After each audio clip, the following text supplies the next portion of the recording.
आगामी 5 दिन पर्यंत राज्य में काल बैशाखी 24 घंटा मध्य 5 जिले में झड़ वर्षा राज्य में आसंता 48 घंटा मध्य दक्षिण पश्चिम मौसुमी वायु सक्रिय होवार संभावना रही तेज काली राज्य में विभिन्न जिले में प्राग मौसुमी जनित वर्षा आरंभ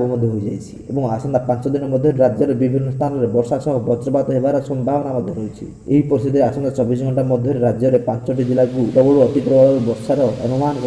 आसंता 24 घंटा मध्य ओडिशार 5टी जिले में काल बैशाखी संभावना नहीं सतर्क कराई भुवनेश्वर स्थित आंचलिक पाणीपाग विज्ञान केन्द्र राज्य में केउझर मयूरभंज बालेश्वर जाजपुर और भद्रक जिलार गोटे किंबा दुईटी स्थान में काल बैशाखी सह घूर्णिझड़ और वज्रपातर आशंका करिछि पाणीपाग विभाग। काल बैशाखी समय एही सब जिले में घंटा प्रति 30 ରୁ 40 किलोमीटर बेगर पवन बहया सह काल बैशाखी समय वज्रपातर आशंका रहुथिबारु लोकंकु एही समय खोला स्थान को बाहर को बारण करा जायछि।